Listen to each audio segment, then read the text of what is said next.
think you made this video here last week. Is that right, Eric? Last week? And you decided to come back. Holy shit, give him a welcome back.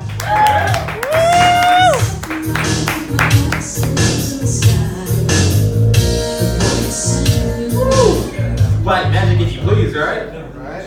Perfect song for me. If I was like in Harry Potter, I'd definitely some black magic, right? So what's up? How's everybody doing? I know we're doing great. It's Monday and we're getting fucking drunk, so we're doing great. I know this. I'm Eric Newton.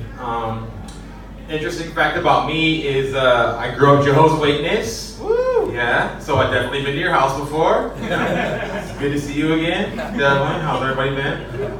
Growing up Jehovah's Witness, it means like we don't celebrate major holidays, no birthdays, no Halloween, no Christmas, no Shark Week, etc. All that type of shit.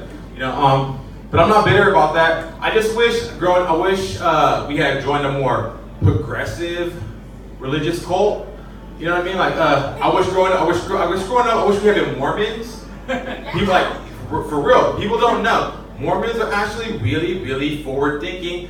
Okay, let me give you an example. Dude, as far back as 1978, that's when Mormons started, officially recognizing black families as members of the church. Way back in 1978, you know what that means? That means Mormons were preaching Black Lives Matter 40 years before hashtags were invented. That's pretty fucking woke. That's some real woke shit right there, right?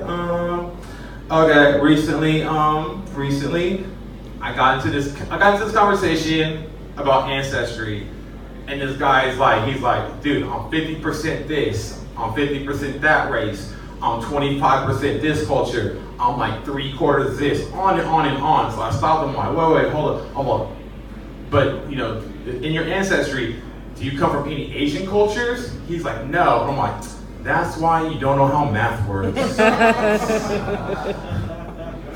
guys fucked up for laughing at that. I love it. Okay, check this out.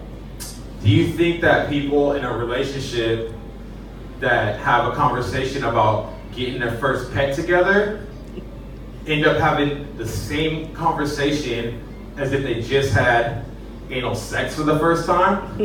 Like someone's like, who's gonna clean up this shit?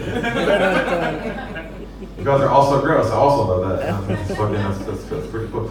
So, okay, let's say I catcall a woman and it turns out she's trans. Am I still guilty of objectifying women? I feel like it's like a gray area, right? Like, I feel like in a court of law, that's gotta be a loophole. Like I would defend myself. I'd be like, Your Honor, if she has a dick, you must acquit. I rest my case. You guys, what? Don't knock it till you try it. Come on, it's fun. Okay. I hate comedians. This is like, if you guys watch a lot of comedy, you probably see this happen. I hate comedians that blame audiences today. They're like, oh, audiences are too sensitive. Like they're too soft. Like I seen this guy on stage. I swear to God, this guy comes on stage. He's mad at the audience because he's not getting laughs when he says the word faggot. It's like it's not a joke. It's like you need a joke. And he tries to defend himself. He's like, dude, back in the day, this word was totally fine. I could say this word. Yeah, I used to say faggot 100 times before brunch, right? For me personally, I don't think that's an excuse to be a piece of shit, right? Like, I don't feel like just because you used to get away with something, you should still be able to get away with it.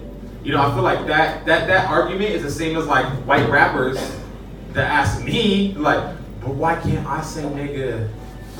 And it's like, okay, yeah, I understand your people used to be able to get away with that.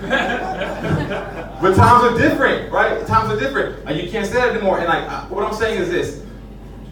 I think it's a good thing that some words are culturally unacceptable now. I feel like it's good that you can't say certain words. And if that makes you mad, you're fucking retarded. What,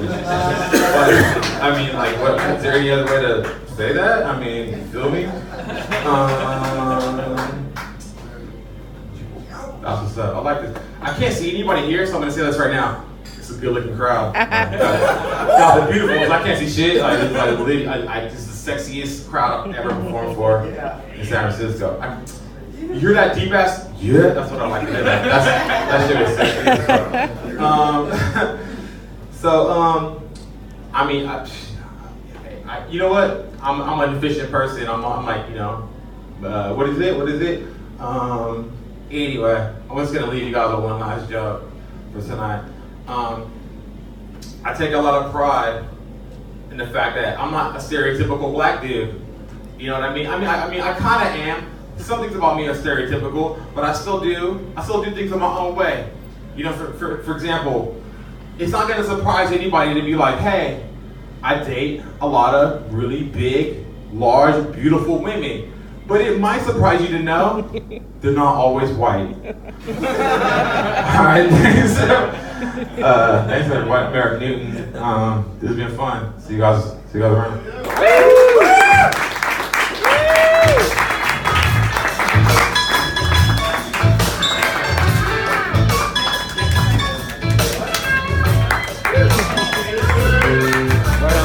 That was good, dude. That was cool. Thank you. I appreciate that. I like the joke.